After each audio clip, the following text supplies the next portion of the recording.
A história da Segunda Guerra Mundial. Liberdade, igualdade e fraternidade. Distribuição Sinapse.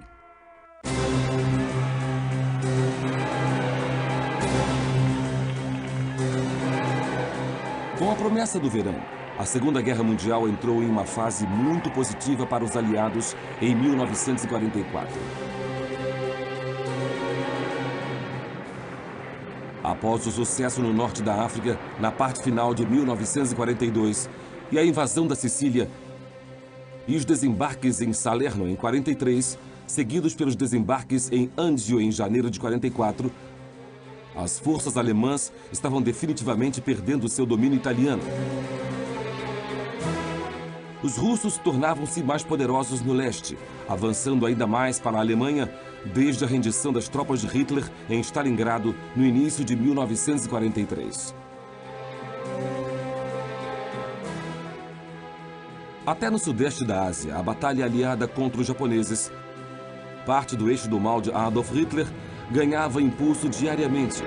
E, é claro, a ousada Operação Overlord, que culminara nos desembarques no dia D, em 6 de junho de 1944, ao longo do litoral da Normandia, havia sido um triunfo além até dos melhores sonhos do comandante em chefe, o general Dwight Eisenhower.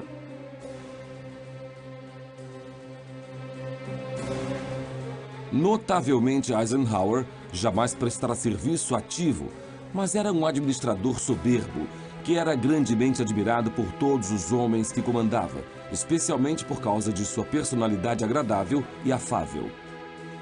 O respeito e a confiança dos soldados eram, na verdade, de vital importância para Eisenhower, porque ele sabia, quando a Operação Overlord começou, que cada soldado, marinheiro e aeronauta, independente de patente ou experiência, seria chave se ele quisesse ganhar a batalha pela Normandia. Os aliados poderiam ter pego uma rota mais curta para a França através do Canal da Mancha, de Dover até Calais, mas escolheram deliberadamente uma rota diferente.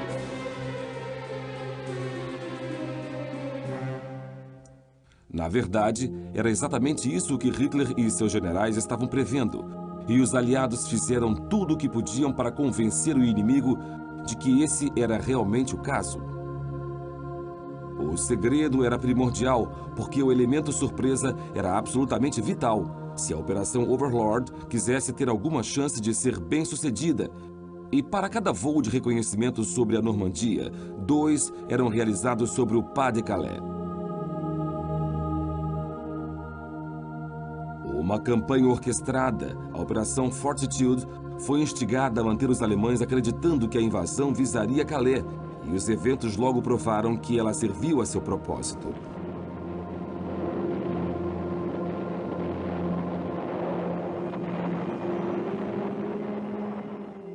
Adolf Hitler estava bem ciente de que um ataque na frente ocidental através da França era iminente. Mas no início de 1944, o Exército Vermelho Soviético no sul da Rússia dava a ele um motivo muito maior para preocupação. Os nazistas tentavam obstruir o avanço russo, construindo grandes fortificações. Mas os temores de que Hitler fosse forçado a uma retirada pelos aliados, em todas as frentes, estavam provando ser bem fundados. E também os norte-americanos agora dominavam o Pacífico contra os sempre tenazes japoneses. Por causa do imenso tamanho da Marinha dos Estados Unidos, os japoneses estavam achando difícil assegurar as ilhas que haviam tomado anteriormente. Porém, para os norte-americanos, contenção era a senha durante esses meses cruciais de 1944, porque até a Europa estar libertada, eles teriam que lutar sem quaisquer reforços aliados, pois o teatro europeu de operações virara o foco primário enquanto a Operação Overlord progredia.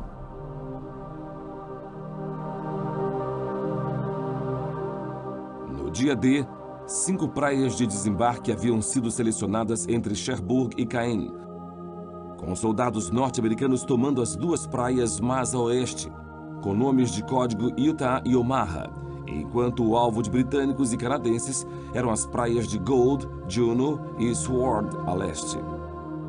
Os planos eram meticulosos, e devido ao fato de que uma lua cheia era imperativa para a luz e os padrões da maré, A data foi marcada para o dia 5 de junho de 1944.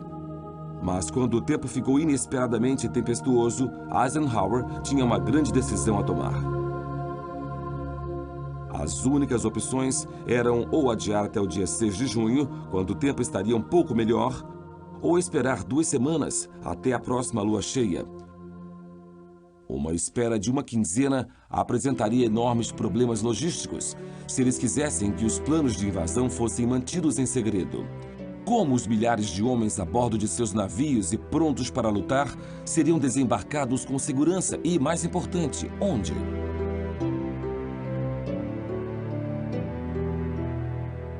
Consequentemente, apesar dos riscos apresentados pelo tempo, 6 de junho foi escolhido e logo depois da meia-noite os navios cruzaram silenciosamente o mar tempestuoso.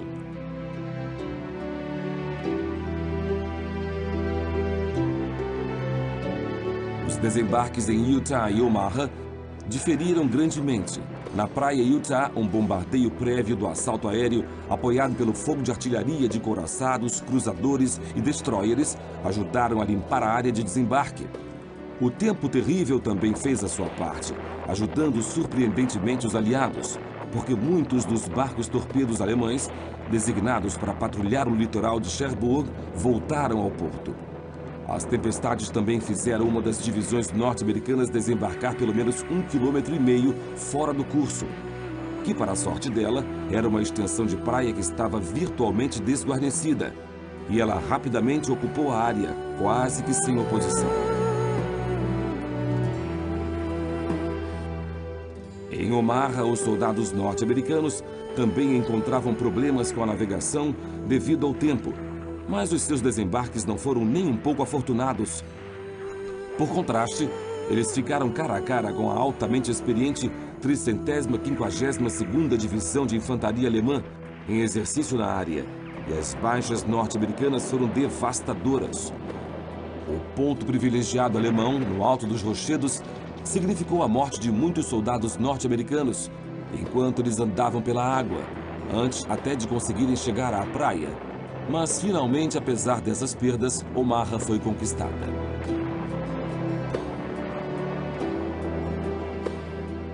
Os britânicos e canadenses também enfrentaram desafios diferentes ao desembarcar. Nas praias Gold e Juno, houve pesada resistência e foi preciso muita força e bravura para tomá-las. A praia Sword não estava tão bem defendida, mas a concentrada área de desembarque e a maré alta foram grandes problemas para os invasores aliados. Mas, finalmente, assim como em Omaha, os alemães foram vencidos. Aproveitando o sucesso dos desembarques, engenheiros altamente capacitados construíram portos flutuantes temporários, com o nome de código de Mulberries, que foram rebocados peça a peça através do canal e montados nos locais, prontos para receber suprimentos, veículos e reforços para continuar a luta pela França.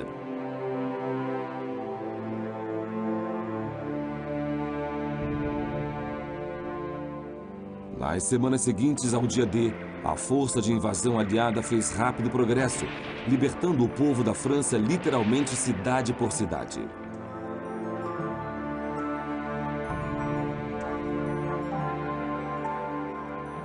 O entusiasmo aumentava e, após tantos anos de opressão nazista, os aliados receberam calorosas boas-vindas dos que eles libertaram. Na Grã-Bretanha, a notícia dos triunfantes desembarques com certeza elevaram o moral. Mas para Adolf Hitler, quando este percebeu que a Batalha da Normandia estava sendo perdida, era hora de retaliar. Hitler sempre prometera ao povo alemão que tinha uma arma secreta. E com a notícia dos eventos na França espalhando-se rápido, ele precisava elevar o moral e reafirmar a posição nazista de força. A arma em questão era a bomba V1, que tirou seu nome de uma palavra alemã que significa arma de vingança, o que ela quase com certeza era. A efetividade dessas bombas vinha do fato de que elas não eram pilotadas. Eram basicamente mísseis cruise precoces e poderiam ser lançadas da Europa continental através do Canal da Mancha para atingirem a Grã-Bretanha.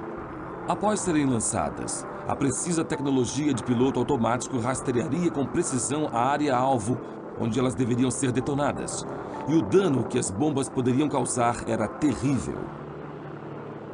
Movida por uma combinação de petróleo e ar comprimido, a V1 poderia viajar a grande velocidade. Elas faziam um zumbido muito alto do motor a jato que pulsava 50 vezes por segundo. Esse zumbido deu às V1 muitos apelidos, incluindo Bomba Zumbido e Doodlebug, nome de um barulhento inseto australiano. O som já era apavorante, mas quando ela ficava silenciosa é que era realmente perigosa, porque daí, a cerca de 15 segundos, vinha a grande explosão.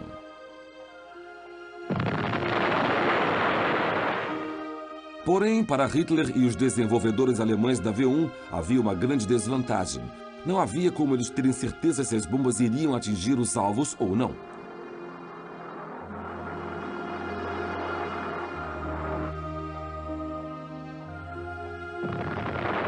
Enquanto Londres era bombardeada impiedosamente, havia um muro de silêncio, porque nenhum dos ataques devastadores e nem o número de baixas eram reportados pela imprensa.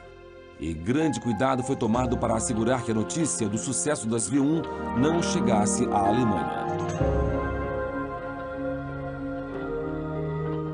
E mais, o espírito indômito dos britânicos, encarnado pelo povo de Londres, vinha sendo um grande problema para Hitler durante o conflito, mais notavelmente durante a Blitz. E mais uma vez, o público da Grã-Bretanha estava firme em sua resolução de ver Hitler derrotado. Uma barragem extra de balões foi lançada e aviões como o Spitfire foram usados para atacar as V1 no ar, e quase 2.500 delas foram abatidas. Logo ficou evidente que a arma secreta de Hitler não daria a vitória à Alemanha na guerra, e ela também provou ser extremamente contraproducente, porque os aliados ficaram mais determinados do que nunca a fazer tudo para ver o fim rápido do reino nazista de terror. Para os soldados britânicos que lutavam na França, o medo por seus entes queridos em casa fazia com que eles dessem o máximo para chegar às praias. E tendo conseguido a vantagem de surpreender os alemães, era agora imperativo que eles consolidassem a sua posição. Ironicamente, os generais de Hitler acreditavam que o ataque principal ainda viria via Calais, com a invasão da Normandia sendo uma distração. Mas os alemães logo perceberam que tinham uma luta pela sobrevivência nas mãos. O general Bernard Montgomery, que havia sido providencial anteriormente na guerra, liderando os soldados britânicos à vitória na Segunda Batalha de El Alamein, antes de desempenhar um papel significativo na luta pela Europa, com certeza enfrentou pesada oposição nazista na ponta leste das praias de desembarque do dia D. Os seus soldados sofreram muitas perdas e Montgomery foi forçado a bater em retirada para repensar sua tática. Aumentar a resistência nessa área era crucial, porque se Caen caísse diante dos aliados, a estrada para Paris ficaria totalmente aberta. Porém, o exército de ocupação estava longe de ser forte, apesar do aumento de efetivo, e parecia que eles operavam sem um apoio coordenado de artilharia, sugerindo uma ruptura na comunicação, o que foi o bastante para permitir que os aliados continuassem o seu avanço. Devido ao fato de que mais de 1 milhão de soldados aliados haviam desembarcado da Normandia em meados de julho, Montgomery pôde manter os alemães ocupados, lutando pelo nordeste da França, o que deu aos norte-americanos a oportunidade de avançar mais para o sul. E quando Caen foi finalmente libertada no dia 19 de julho, os aliados estavam em uma posição realmente muito forte.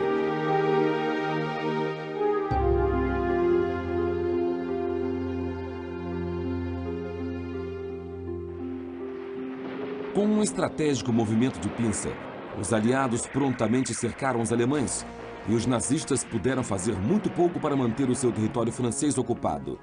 E, como chegavam mais soldados aliados, os alemães rapidamente ficaram em menor número, e a retirada era a única opção viável aberta para Hitler e seus generais.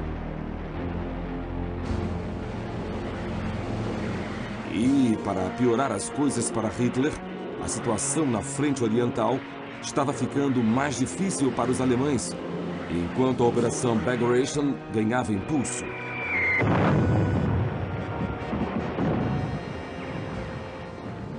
Bagration era o nome de código para a Operação Ofensiva Estratégica Bielorrussa, que visava expulsar todas as forças alemãs da Bielorrússia, no norte da Rússia, para a Polônia, o que começou em 22 de junho e prosseguiu até 19 de agosto.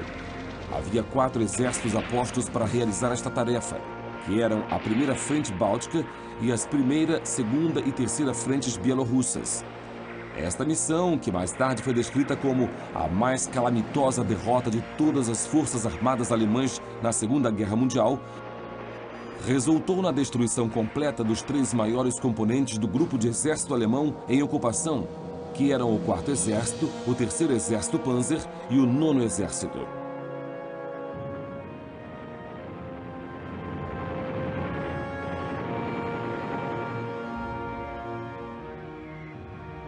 A velocidade com que a operação avançava era notável, e no dia 7 de julho o Exército Vermelho invadiu a Lituânia, no sul da Rússia, e conseguiu tomá-la no dia 13. Ao fim da Operação Bagration, as perdas alemãs eram tão grandes que até um recrutamento forçado não conseguia nem começar a substituir os homens que haviam sido mortos.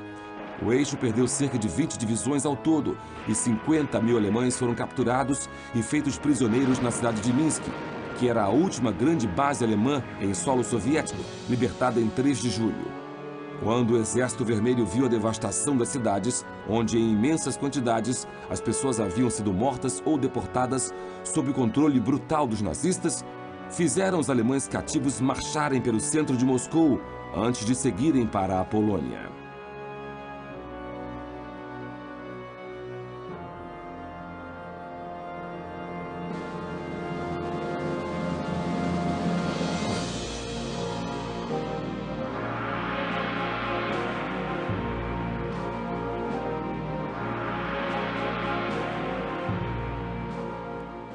As estatísticas da Bagration são desconcertantes. No total, as baixas alemãs, incluindo os mortos, feridos ou capturados, foram estimadas em 670 mil, com mais de 59 mil veículos destruídos.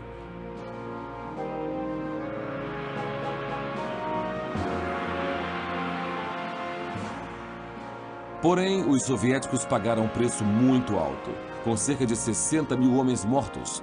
Mas os russos, nesse momento, eram imbatíveis, com o Exército Vermelho marchando para a Polônia.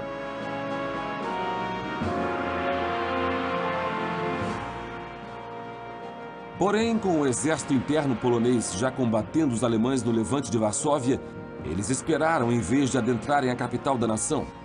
Quando a Alemanha invadira a Polônia, dando início à guerra em setembro de 1939, os nazistas estavam seguros por saberem que os russos não os atacariam por causa do pacto de não agressão que Hitler fizera com Joseph Stalin.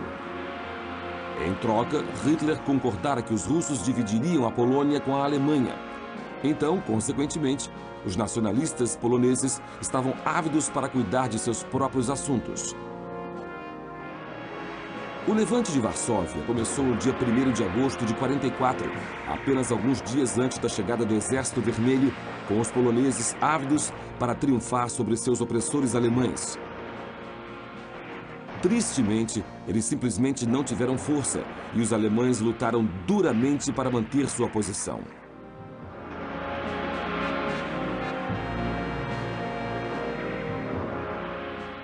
Quando os soviéticos chegaram, não uniram-se, como era esperado, às linhas de batalha contra os alemães e literalmente ficaram parados a alguns quilômetros da cidade.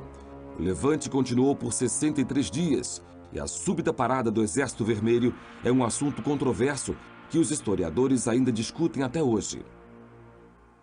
Foi sugerido que o avanço soviético, desde a Rússia, havia deixado o Exército Vermelho exausto e sem forças para atacar os alemães, enquanto outros sustentam que esse não foi o caso de modo algum. Stalin pode ter ordenado a parada para que a frente interna polonesa fosse derrotada, porque eles iriam, sem dúvida, opor-se ao regime soviético depois da guerra.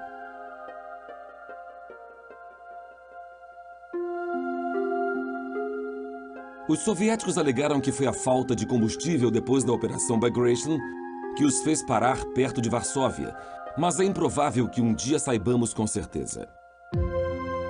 Setembro chegava ao fim, o levante também. E em 2 de outubro, os poloneses renderam-se aos alemães, tendo perdido 18 mil soldados, enquanto entre 120 mil e 200 mil civis poloneses morreram, a maioria deles assassinada por soldados alemães. Após a rendição, os nazistas incendiaram totalmente a antiga cidade, deixando apenas ruínas para os russos controlarem quando finalmente chegassem a Varsóvia.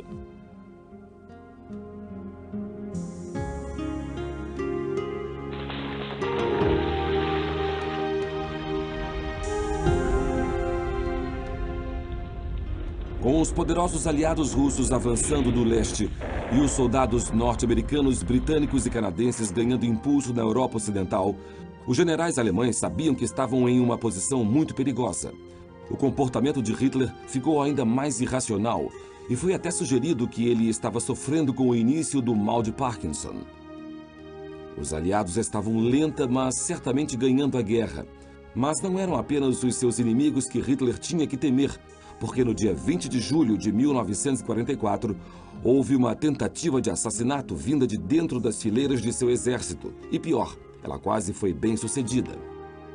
Por algum tempo, Hitler havia feito poucas aparições em público e estava agora em uma reunião em seu quartel-general no Covil do Lobo, no leste da Prússia, discutindo a deterioração da situação militar na frente russa, quando uma bomba explodiu, matando 4 oficiais e ferindo gravemente muitos outros. Hitler sobreviveu, sofrendo apenas ferimentos menores. Mas isso não foi trabalho de um desafeto alemão. Havia muitos mais envolvidos, embora a força principal fosse o coronel Klaus von Stauffenberg, um dos homens mais confiáveis de Hitler, que tinha total acesso ao Führer. É interessante notar que, na verdade, havia um movimento alemão de resistência, desde quando Hitler subiu ao poder, e vale a pena dar uma olhada mais atenta à história de von Stauffenberg para descobrir como esse evento extraordinário aconteceu na esteira do dia D. Von Stauffenberg veio de uma família católica romana de alta patente, sendo seu pai uma figura significativa no tribunal alemão, enquanto sua mãe era uma condessa. Ele era o mais velho de 3 irmãos e começou a estudar literatura, mas acabou voltando-se para a carreira militar. Antes da deflagração da Segunda Guerra Mundial, von Stauffenberg estava comissionado como tenente e estudava armas e transportes, mas fazia parte da 1ª Divisão Ligeira Alemã, que invadiu a Polônia em 1939. Von Stauffenberg era um apoiador de Hitler nessa época e considerou entrar para o Partido Nazista, principalmente porque o Führer assinara um pacto com a Igreja Católica.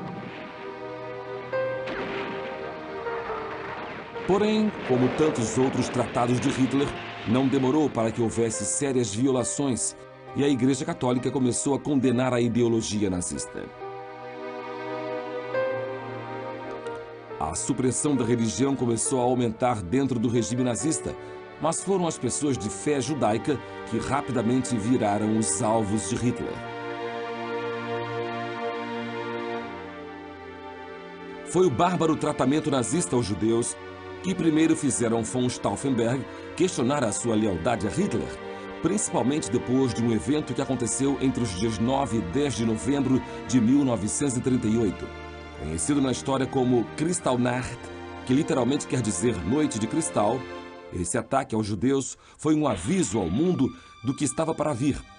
Na manhã de 10 de novembro, os nazistas assassinaram 91 judeus, deportando cerca de 30 mil deles para campos de concentração, e destruíram mais de 2.000 sinagogas.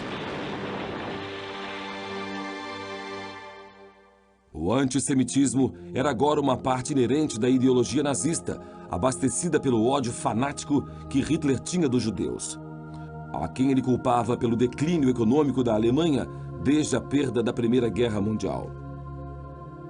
Von Stauffenberg sabia que isso estava errado. E quando a violência estendeu-se para incluir qualquer um envolvido com o movimento bolchevique, os alarmes já estavam soando. Hitler, na verdade, deu ordens escritas para que qualquer um que demonstrasse qualquer representação ativa da ideologia bolchevique deveria ser morto imediatamente. E muitos alemães ajuizados, incluindo von Stauffenberg, clamaram contra isso. Enquanto a guerra progredia, a opinião de von Stauffenberg sobre a conduta e as políticas nazistas deteriorou-se. E ele ficou convencido de que Hitler estava corrompendo o Império Alemão, tirando vidas inocentes. E em 1942, von Stauffenberg sabia lá no fundo que Hitler e seus partidários nazistas tinham que ser detidos. Em 1943, logo após ser promovido a tenente-coronel da 10ª Divisão Panzer, o veículo de von Stauffenberg foi bombardeado pelos britânicos durante a campanha na Tunísia, no norte da África. Ele teve sorte em sobreviver e ficou 3 meses hospitalizado, sendo mandado para casa para continuar sua recuperação. Os ferimentos de von Stauffenberg foram graves e ele perdeu o olho esquerdo, a mão direita e a maioria dos dedos da outra mão, mas estava determinado a continuar sendo soldado. Porém, foi durante a sua reabilitação que Henning von Treschow, um oficial em serviço, mas conspirador da resistência alemã, aproximou-se dele. Ciente do talento organizacional de von Stauffenberg e de sua aversão ao movimento nazista, von Treschow ofereceu a ele um cargo administrativo no quartel-general do Exército Interno Alemão, em Berlim, para ajudar, quando necessário, na luta para tirar Hitler do poder. Totalmente ciente de que seus ferimentos impediram que ele fosse capaz de assassinar Hitler sem ajuda, von Stauffenberg concordou em assumir o cargo.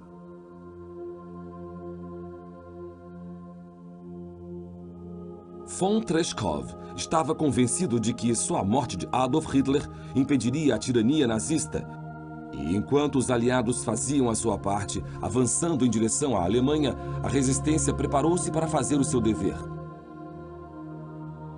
O assassinato deve ser tentado a todo custo. O que importa agora não é mais o propósito prático do golpe, mas provar ao mundo e para os registros da história que os homens do movimento de resistência ousaram dar o passo decisivo. Quando von Stauffenberg uniu-se ao movimento, vários planos estavam em marcha para matar Hitler e seus oficiais de mais alta patente. Mas de algum jeito, alguma coisa sempre parecia dar errado. Finalmente, von Stauffenberg percebeu que, apesar de seus ferimentos, ele podia chegar perto de Hitler sem levantar suspeitas. Então, foi voluntário para executar o assassinato. Nessa época, os desembarques no dia D foram um grande sucesso para os aliados. E o apoio a von Treschow e à resistência alemã havia aumentado. E planos foram postos em prática para livrar o mundo de Hitler e dos nazistas para sempre.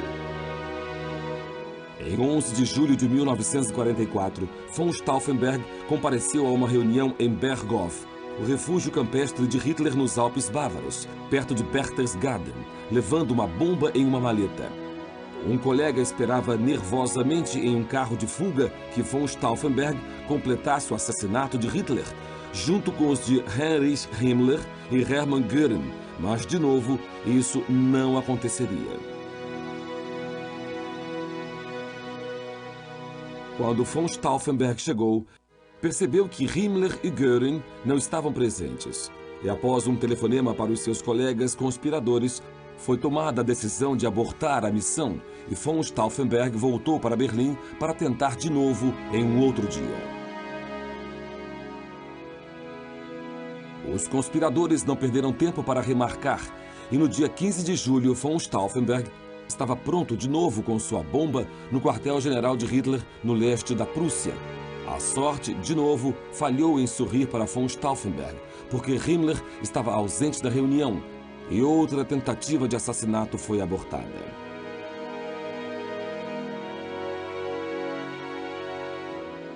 Ter os 3 homens juntos no mesmo lugar ao mesmo tempo estava sendo muito difícil, e os nazistas, com certeza, estavam ficando muito desconfiados. Prisões estavam sendo feitas, e os conspiradores escolheram o dia 20 de julho, sabendo que a pressa era vital, e essa, muito possivelmente, seria a última janela de oportunidade.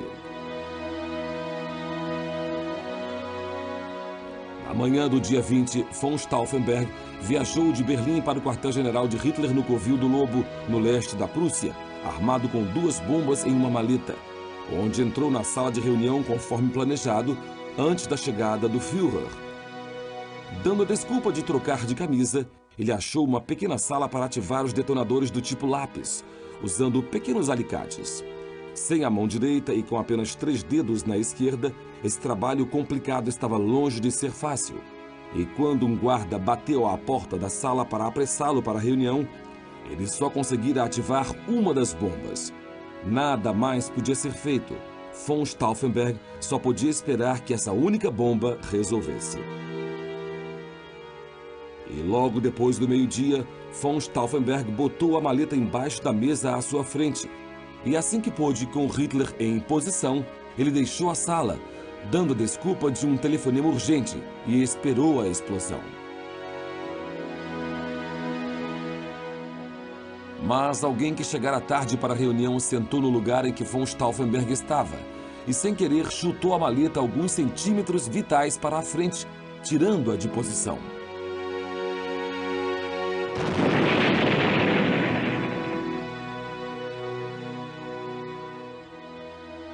Quando a bomba explodiu, às 12h42, o infeliz retardatário e 3 outros foram mortos, mas Hitler, de novo, escapou da morte e foi um dos menos feridos na explosão por causa da proteção dada pela grande e sólida mesa de reuniões feita de carvalho. Von Stauffenberg, que estava observando a explosão, estava certo de que ninguém poderia ter sobrevivido a ela, e voltou para Berlim convencido de que Hitler estava morto.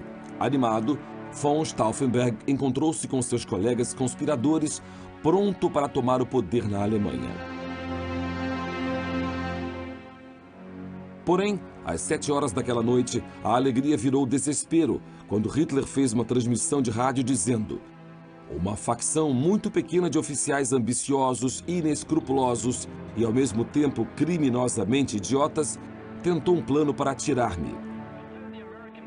A agência alemã de notícias acrescentou: o povo alemão deve considerar a falha da tentativa contra a vida de Hitler como um sinal de que Hitler vai completar suas tarefas sob a proteção de um poder divino. A facção muito pequena de que Hitler falou era, na verdade, muito maior do que ele poderia imaginar. E quando ele deu ordens para que von Stauffenberg fosse morto imediatamente, o oficial encarregado da tarefa também era um colega conspirador, e a ordem não foi cumprida e nem passada adiante. Mas a captura era inevitável, e antes do fim do dia, von Stauffenberg e 3 de seus colegas conspiradores foram encontrados. À 1h da manhã de 21 de julho de 1944, iluminados pelos faróis de um caminhão, von Stauffenberg, de 36 anos, disse as suas últimas palavras, que traduzidas foram: vida longa à nossa sagrada Alemanha, antes de ser baleado.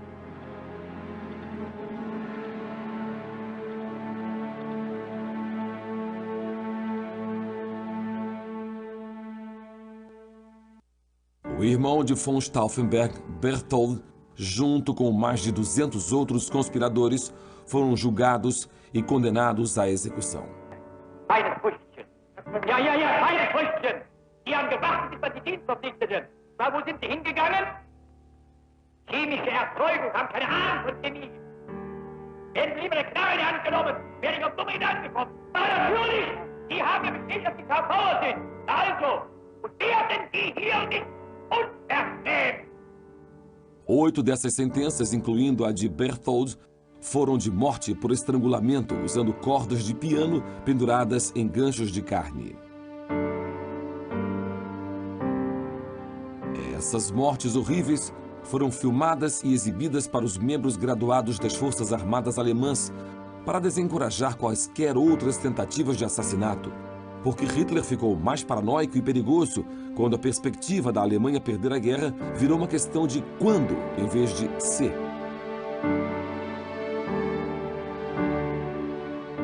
Enquanto a batalha pela Normandia prosseguia através de junho e os russos chegavam cada vez mais perto da Alemanha, no Pacífico, os norte-americanos estavam ocupados fazendo ondas. O alvo eram as Ilhas Marianas, e a primeira delas era Saipan. Aviões japoneses foram abatidos às centenas, e submarinos norte-americanos causaram um estrago significativo ao torpedearem porta-aviões japoneses. Os aliados foram vitoriosos e Saipan caiu em 9 de julho de 1944, seguida pela renúncia do primeiro-ministro japonês Tojo, apenas 9 dias depois. Ele havia tentado esconder os eventos em Saipan, tentando convencer o seu povo que os japoneses haviam sido vitoriosos. Mas quando a notícia vazou, Tojo perdeu toda a credibilidade. Os norte-americanos foram impiedosos depois de sua vitória em Saipan, com uma campanha para tomar as ilhas de Tinian e Guam, o que eles conseguiram em agosto de 44. Após a humilhação sofrida nas mãos dos japoneses em Pearl Harbor, em 1941, os norte-americanos agora ameaçavam levar a guerra até o Japão.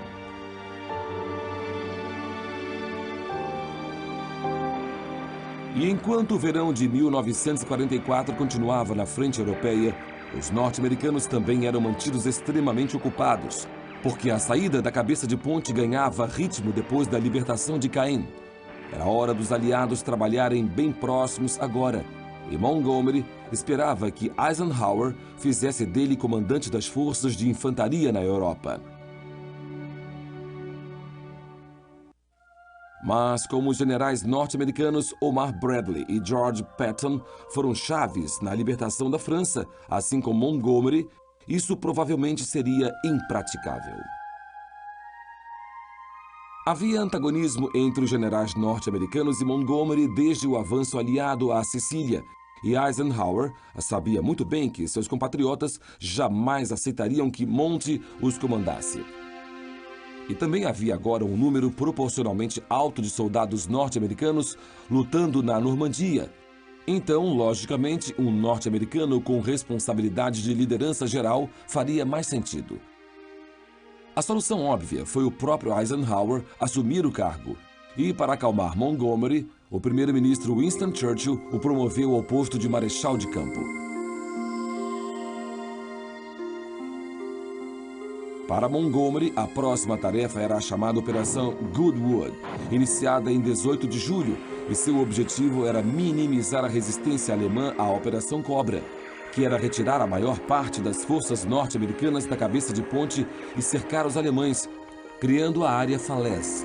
A Operação Cobra, na verdade, também deveria ter começado em 18 de julho, mas o mau tempo, que foi uma característica do verão de 44, forçou seu adiamento até 25 de julho. Uma outra operação, com o nome de código Atlantic, deveria seguir em frente para assegurar a escarpa Verrières, que era um setor significativo de terreno elevado ao sul de Caen.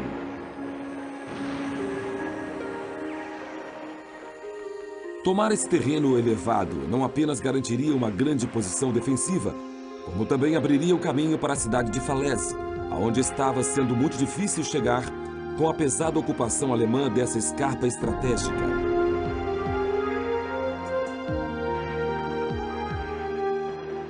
Quando a Operação Atlantic falhou na conquista de seu objetivo, a Operação Primavera foi iniciada com o general canadense Guy Simonds recebendo de Montgomery o trabalho de conceber um plano de batalha para tomar a escarpa, e a primeira fase começou em 24 de julho. Os Highlanders de North Nova Escócia realizaram o ataque inicial à cidade de Tilly-la-Champagne nas primeiras horas da manhã. Simonds criara um jeito de lançar luz das nuvens para melhorar a visibilidade. Então, os aliados poderiam ver as posições inimigas. Infelizmente, isso também significava que os defensores alemães da escarpa também podiam ver os canadenses. E isso resultou em uma luta dura e feroz. Na segunda fase, os Highlanders de Calgary tinham como alvo cidades e uma escarpa mais adiante, e embora eles também tenham enfrentado uma dura resistência alemã, a área finalmente foi tomada. Os contra-ataques alemães, tanto para a primeira quanto para a segunda fase, foram rápidos, com tanques Panzers avançando contra os Highlanders de North Nova Escócia e de Calgary, forçando os aliados a bater em retirada para áreas recém-asseguradas.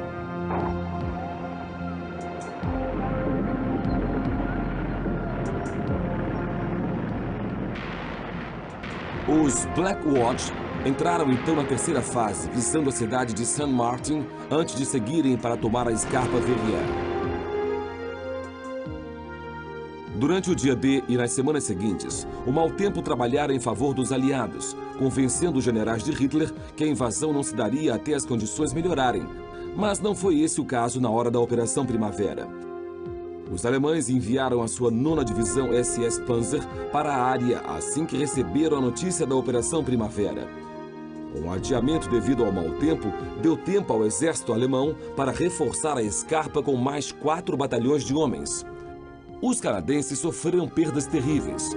Nessa fase, poucos soldados sobreviveram para contar a história, provando que, apesar do sucesso do dia D, a batalha pela França ainda estava longe de ser um resultado previsto.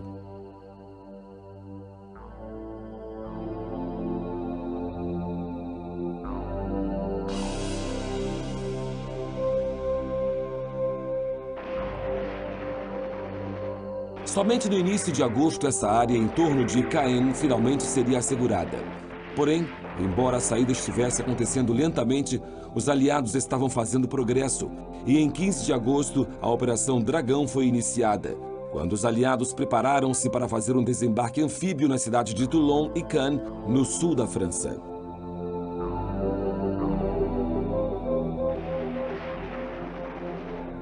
A Operação Dragão foi planejada primeiro como bigorna, junto com a Operação Overlord, com os soldados atacando do sul, ao mesmo tempo que os desembarques ocorriam na Normandia.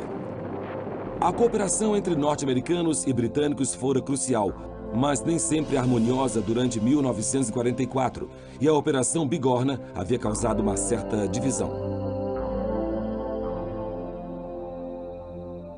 Winston Churchill estava convencido de que a guerra na Itália precisava ser concluída rapidamente, mantendo a pressão até a captura de Roma.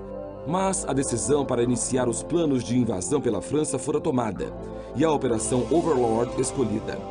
Mas enquanto as praias da Normandia eram visadas, os norte-americanos também deviam desembarcar no sul da França, iniciando a Operação Bigorna. As duas missões requeriam navios de desembarque de tanques LSTs, mas Churchill pediu ao presidente Roosevelt para transferir esses veículos cruciais da Operação Bigorna para a Operação Overlord. Mas os norte-americanos não queriam fazer isso.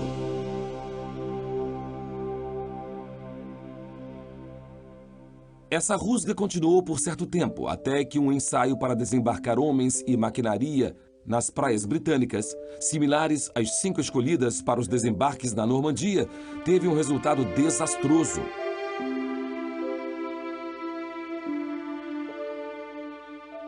Os norte-americanos, que treinavam para a praia Utah em Slapton Sands, em Devon, foram atacados por barcos torpedos alemães de Cherbourg, sofrendo disparos diretos em 5 navios de desembarque de tanques e matando mais de 700 homens.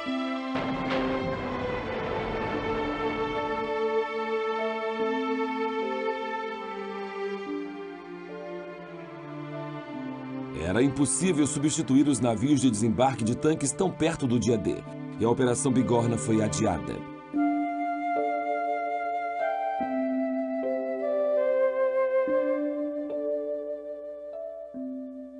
Ironicamente, mesmo depois do sucesso do dia D, Churchill ainda opunha-se à Operação Bigorna, alegando que os recursos teriam melhor uso nos países do leste europeu, onde ele sentia que era perigoso que seus aliados russos e Joseph Stalin conquistassem muito poder. Foi daí que veio a sugerida mudança de nome para Operação, quando os norte-americanos draconianamente fizeram Churchill aceitá-la. Afinal, Roma caíra diante dos aliados no início de junho, então Churchill não tinha mais esse argumento. E depois do sucesso da Operação Cobra, devido a uma parte não pequena das forças norte-americanas, o primeiro-ministro britânico não teve escolha senão concordar. E a Operação Dragão foi marcada para começar em 15 de agosto. Convocando cerca de 200 mil soldados norte-americanos, canadenses, franceses livres e britânicos, os desembarques ocorreram em 7 áreas diferentes ao longo da cabeça de ponte e foram um grande sucesso.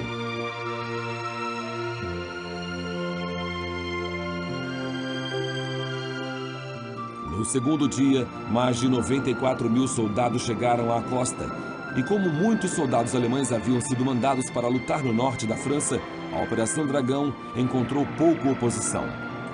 A invasão foi realizada com rapidez e eficiência, e em apenas 24 horas eles avançaram 32 quilômetros para o interior.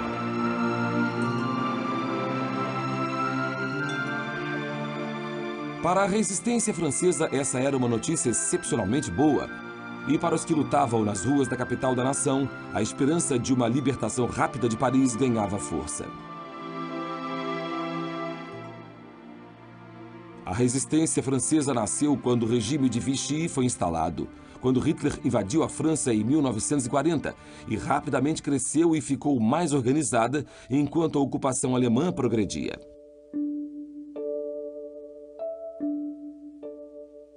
Governando a França durante a ocupação entre 40 e 44 e presidido pelo marechal Philippe Pétain, o regime de Vichy foi instalado por Hitler e controlado por seus partidários nazistas. Para a França, isso piorou ainda mais as coisas, e um movimento de resistência cresceu rapidamente. Mesmo assim, era extremamente difícil para a resistência se mobilizar, porque havia um toque de recolher estrito, com a censura e a propaganda também usadas pelo governo de Vichy para manter o controle dos enfurecidos cidadãos franceses.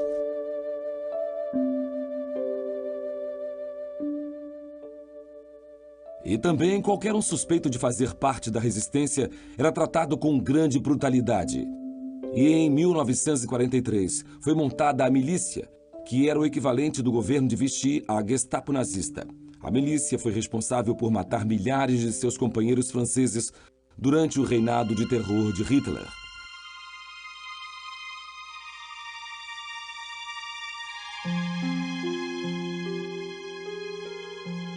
Houve punições coletivas e massacres sangrentos.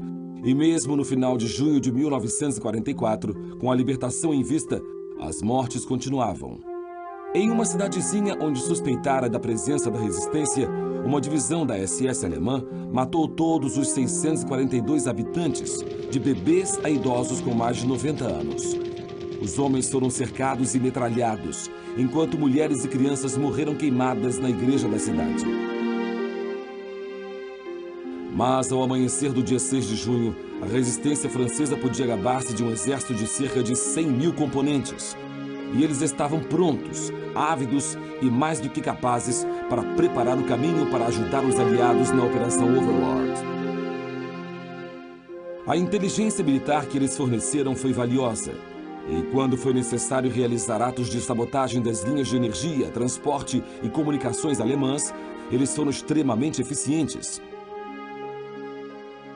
Sem surpresa, a resistência queria Paris libertada logo que possível e iniciou um levante em 19 de agosto, apesar do fato de Eisenhower, como comandante aliado, achar cedo demais para entrar na cidade. Ele recebeu um ultimato que o forçou a mudar de tática.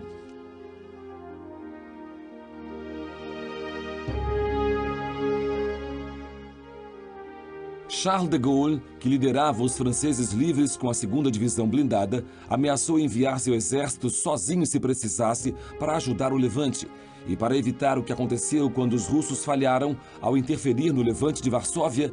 Eisenhower concordou que os aliados o apoiariam.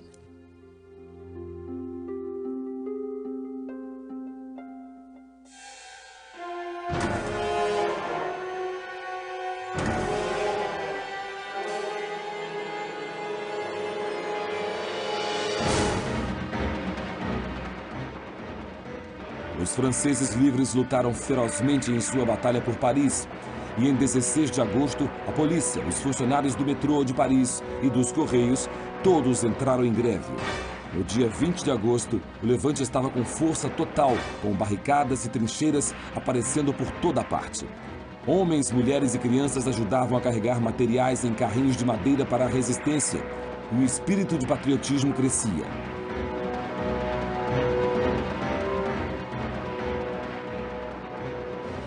Após um curto cessar-fogo, os dois lados tentaram avaliar a situação. Os alemães tinham falta de soldados, enquanto a resistência tinha falta de armas de guerra, que os nazistas ainda tinham em abundância. No dia 22 de agosto, a batalha por Paris voltou com força total, e a resistência conseguiu forçar muitos soldados do exército alemão de ocupação a bater em retirada.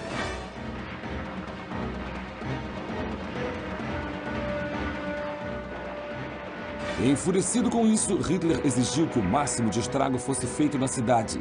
E Dietrich von Choltitz, o homem que comandava o exército alemão em Paris, deu a ordem para o bombardeio de Grand Palais. 2 dias depois, a 2ª Divisão Blindada dos Franceses Livres chegou ao centro de Paris, seguindo sempre em frente.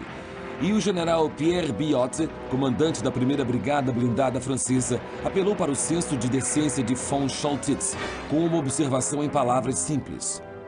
Eu estimo que, sob um ponto de vista estritamente militar, a resistência dos soldados alemães a cargo de defender Paris não possa mais ser eficiente.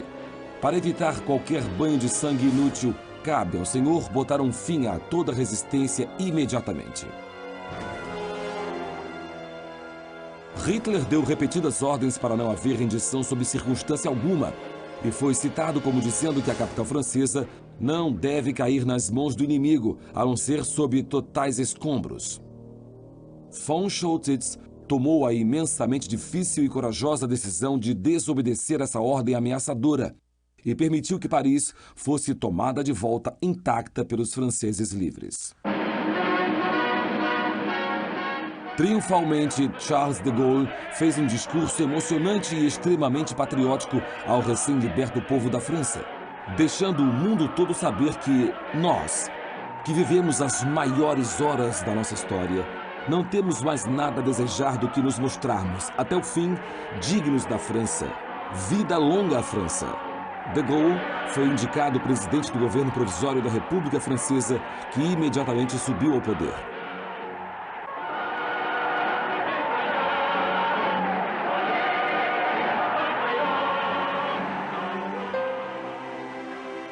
A libertação de Paris foi um evento-chave na jornada dos aliados para a vitória na Segunda Guerra Mundial. E, como a estrada para a Alemanha estava diante deles, a corrida para Berlim começara agora. Os meses de julho, agosto e setembro de 1944 foram cruciais para os aliados. Após a preparação para o dia D e os ousados e corajosos ataques às fortalezas alemãs ao longo do litoral da Normandia, a verdadeira enormidade da tarefa que havia sido realizada era agora totalmente evidente. Após o alívio dos eventos de 6 de junho, os aliados agora tinham que enfrentar um longo e duro esforço através da França para chegar à Alemanha. Para Adolf Hitler, apesar dos eventos sugerirem que ele jamais conseguiria ganhar a guerra, a determinação de continuar lutando era mais forte do que nunca. Mas a capacidade do Führer de tomar decisões estava se deteriorando. E os seus próprios oficiais de alta patente, incluindo Hermann Göring, Heinrich Himmler e Joseph Goebbels, estavam tendo sérias dúvidas sobre a capacidade de Hitler para liderá-los por mais tempo. Para consolidar a sua posição na França, os aliados ainda enfrentariam muitos perigos. E enquanto os russos seguiam para Berlim, vindos do leste, os aliados ocidentais tinham questões políticas a resolver com seus colegas soviéticos, porque os aliados ocidentais também tinham Berlim firmemente em vista. Com o fim da guerra aproximando-se, os desafios para o mundo livre eram tão grandes como tinham sido em 1939. Mas finalmente parecia que a esperança e os sonhos de uma nova era, livre da tirania de Adolf Hitler, estavam para se realizar.